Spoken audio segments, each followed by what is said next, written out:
环境优美的村子。艾米和马特已经在这里生活超过了15年，他们还育有2个孩子，生活幸福且无忧无虑。但很快就因一个变故结束了这样的日子。马特的女儿露丝今年14岁，倔强和叛逆成了这个年龄段的代名词。她告诉母亲今晚自己去同学家写作业不回家。艾米没有拒绝，但就在艾米将女儿送进学校之后，却惊讶地发现女儿竟然和一个小男孩牵起了手，甚至还看到了他们亲吻。这一幕就连老父亲都不淡定了，恨不得下车将对方嚼碎。晚上回到家的2人越想越不对劲，结合女儿电脑上同学发的消息，2人觉得有大事要发生，于是驾车跟着女儿手机中的定位找了过去，果真在一处郊区的夜店找到了女儿。艾米眼里冒出了火，她让女儿现在就跟自己离开，可这时却有一个壮汉一把抓住了露丝，这无疑彻底激怒了艾米。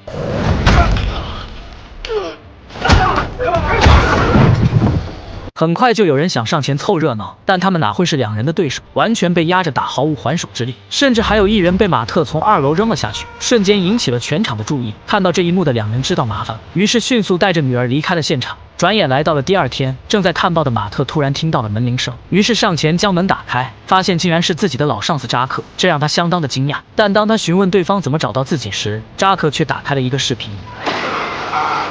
Yeah, rumors. Direct dance party. We're not really boom this Is that Chuck? It is. Can you believe it? 这时艾米走了出来，热情地和扎克拥抱在一起。随后扎克告诉2人，当年他们之所以会出事，全因巴伦将他们出卖给了俄罗斯人戈尔，并提醒他们尽快离开，戈尔的手下可能已经在赶来的路上。可话还没说完，一颗子弹就击中了他的脖颈，2人还没反应过来，更多的枪手便朝着他们发动了攻击。于是，一边躲避一边跑进了地下车库，推开工具台，从后面拿出了一包早就准备好的行李。没错，他们打算驾车离开。下一秒，车库缓缓打开，枪手们的攻击势头也更加凶猛，而车子也迅速启动冲了出去，狠狠撞在了旁边的越野车上。巨大的动静吸引了所有人的注意力。然而就在枪手们上前查看之时，夫妻俩则驾驶另一辆车子撞破了大门，根本不给他们反应的机会，直接猛打方向，一脚油门朝远处驶去。对方见状也立刻驾车追了上来，贴近后迅速展开了攻击。艾米很恼火，明明密钥并不在他们身上，可这些人为什么还要紧追不舍？ Look, babe, I got something to tell you. What? Promise not to be mad. I don't promise shit. I took the key. What? 原来15年前马特就将密钥藏了起来，但现在并不是细说这个的时候，因为身边的追兵还没有摆脱。艾米驾车冲进了一处住宅区，一路火花带闪电的将篱笆和草坪上的家具撞了个稀碎，甚至还引导2辆追击的越野车撞到了一起。随后马特告诉艾米，他之所以拿走密钥，是因为这东西在紧急情况下能保他们安全，并且还让艾米没想到的是，马特竟然将密钥藏在了自己母亲位于英国的猎户庄园中。此时他们的身后还有一辆车在追击，艾米使出浑身解数也没将对方甩开，车玻璃还被对方一枪打烂。看到他们在换弹夹，马特立刻有了主意，他从后排拿出儿子喝剩的可乐，将一罐发泡豆倒了进去，迅速盖好盖子，抬手扔进了追兵的车里。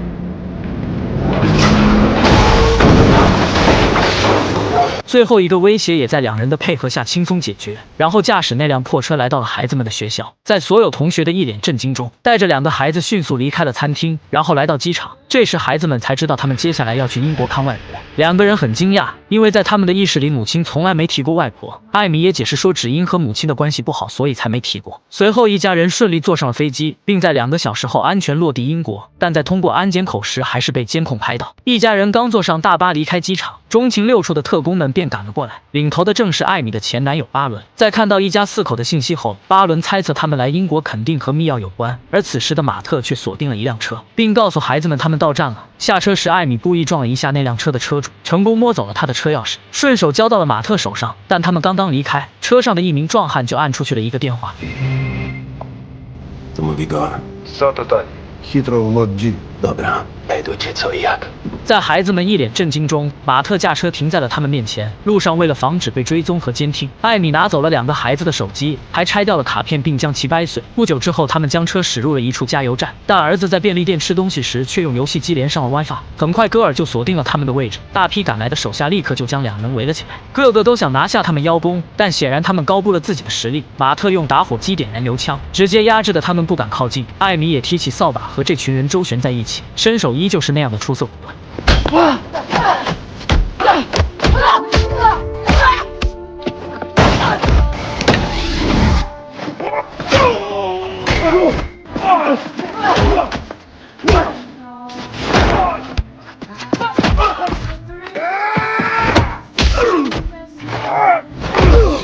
而这一幕全被两个孩子看在眼里，根本没想到自己的父母竟然还有如此强悍的一面。完事后，一家人继续踏上逃亡之路。很快，巴伦就带着中情六处的特工追了上来。马特见状，直接爬出了车顶，开枪打断了货车上用于固定钢管的铁链，还顺手打爆了车胎。钢管全部从车上滚落的同时，车子也发生了侧滑，瞬间整个路面就被堵得严严实实，也成功拦住了中情六处一众人的去路。两个孩子对今天发生的事非常好奇，不停地追问到底是怎么回事。夫妻俩对视一眼后，决定将事情告诉他们。All right, listen. Me and your mom were QRN. What? Quick reaction, non-official cover operatives for the CIA.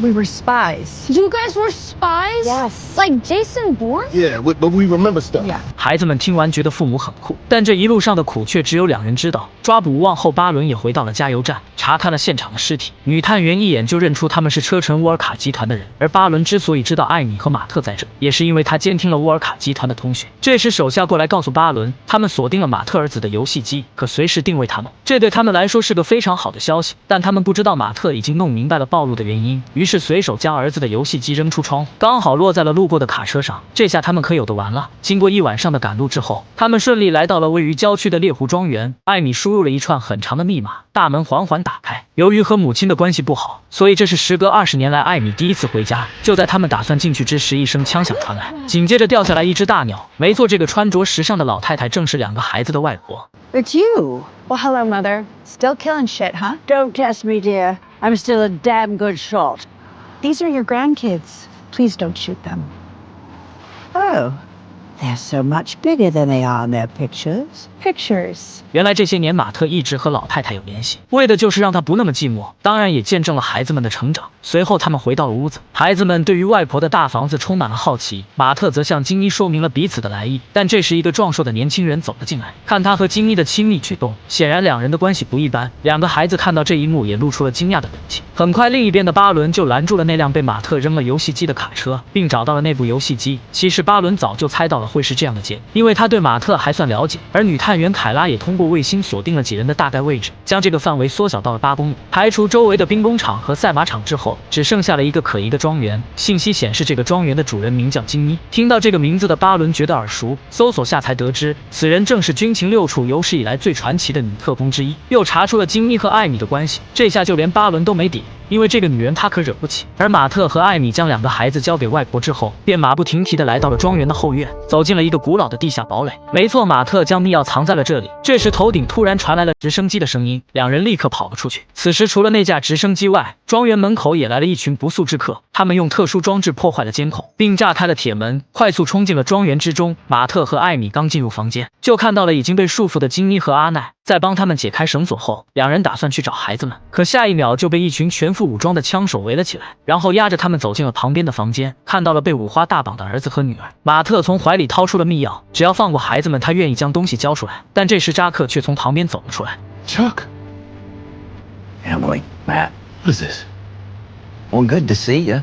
But Jack, we saw you get shot. It was... That was all me. I just figured you needed some motivation to lead me to it. So you and Baron in on this together, huh? Oh, no, he's clean as a whistle. We just needed to make sure that you didn't go crying back to your old units. We dirtied them up a bit. 原来巴伦并没有出卖他们，真正出卖他们的正是他们最信任的扎克。在从马特手中接过密钥之后，扎克告诉了两人一切真相。当初艾米和马特失踪之后，中情六处曾去事发地找过密钥，但并没有找到，所以他们就将一切责任推到了扎克身上，致使扎克失去了这份工作，他的婚姻也出了问题。所以为了报复中情六处和他们夫妻，扎克决定和沃尔卡集团合作，想以此为自己讨回个公道。然而就在三人交谈之时，金妮已经神不知鬼不觉地干掉了扎克的2名手下，接着打开柜门，故意将色拉油洒在地板上，打开电烤盘。有人听到动静冲了进来。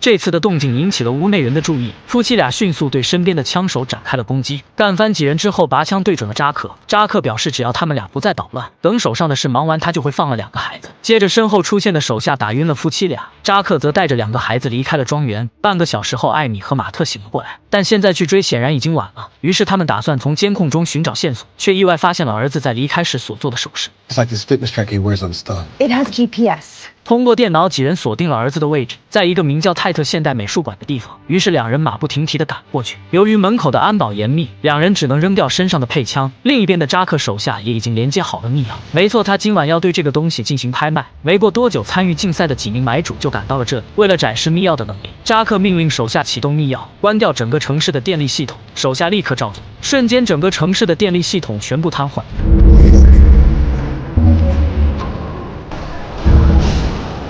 随后又操作恢复了城市的电力系统。这时他注意到自己和儿子的定位重合，妻子猜测可能在楼上，于是两人立刻冲向了电梯。而扎克的展示还没完，他又让手下控制打开了泰晤士河的防洪闸。这座闸口非常重要，他肩负着整个城市免于被淹没的使命。但控制室的工作人员却只能眼睁睁看着闸口被莫名其妙的打开，而没有任何办法。此时的夫妻俩也已经来到了楼上，刚刚将这里的安保全部干掉。他们就和赶来的巴伦遭遇。马特希望对方容自己救出孩子们，再抓捕自己，但巴伦却说，既然你们不是来卖密钥的，那我就不会抓捕你们。这一幕倒让夫妻俩没想到，此时的扎克正在对密钥进行拍卖，最终被俄国买家以2.5亿美元的价格买走。扎克刚要将密钥交给对方，巴伦和马特夫妇便踹开大门冲了进来。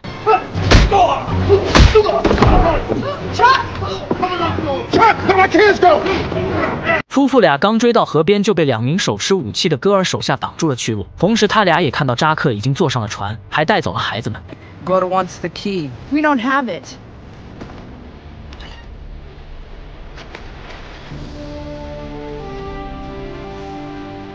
I wouldn't move if I was you.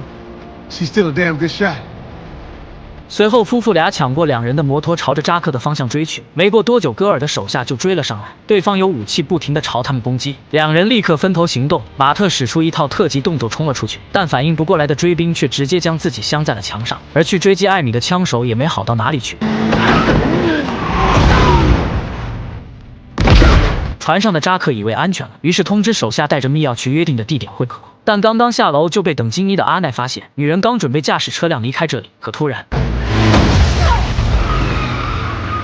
女人晕了过去，阿奈在她身边看到了密钥，然后迅速坐上了车。此时艾米已经来到码头，但却遭到了阻止，于是二话不说让自己的摩托冲了出去，直接送那人去了西北。随后驾驶停在海边的快艇就冲了出去。马特在注意到艾米之后，骑着摩托冲进了一艘停在码头上的货船之中。此时的艾米刚好赶到，马特纵身一跃跳上了快艇，2人一起朝着扎克的方向追去。拿到密钥的阿奈通知了金妮，金妮又用对讲机告诉了艾米。艾米听后让阿奈关掉闸口，否则等扎克进入宽阔水域，再想拦住他就不容易了。可当金妮将情况告诉阿奈之时，他却表现得一脸茫然。没错，他根本就不会操作这东西。而艾米和马特在接近扎克的船后直接跳了上去，和上面的打手混战在一起。但这2人根本就不是夫妻俩的对手，很快就被全部解决。而那个想带走姐弟俩的打手也被姐弟俩合力扔进了海里。眼看着距离闸口越来越近，艾米催促阿奈立刻关闭闸口，可阿奈看着满屏的英文慌极了，于是朝着电脑就拍了下去。但没想到这一操作竟然关闭了程序，闸口也缓慢升了起来。马特负责和扎克纠缠，艾米则给2个孩子穿好救生衣，顺手将露丝推下了船。 No need, Mom.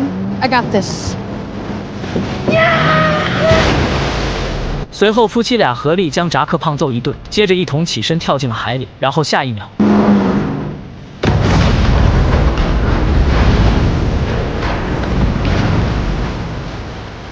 故事的最后，夫妇俩将密钥交给了中情六处，而艾米和金妮之间的隔阂也因为这次的意外彻底解开，母女俩紧紧地抱在了一起，并开启了新的生活。此剧结。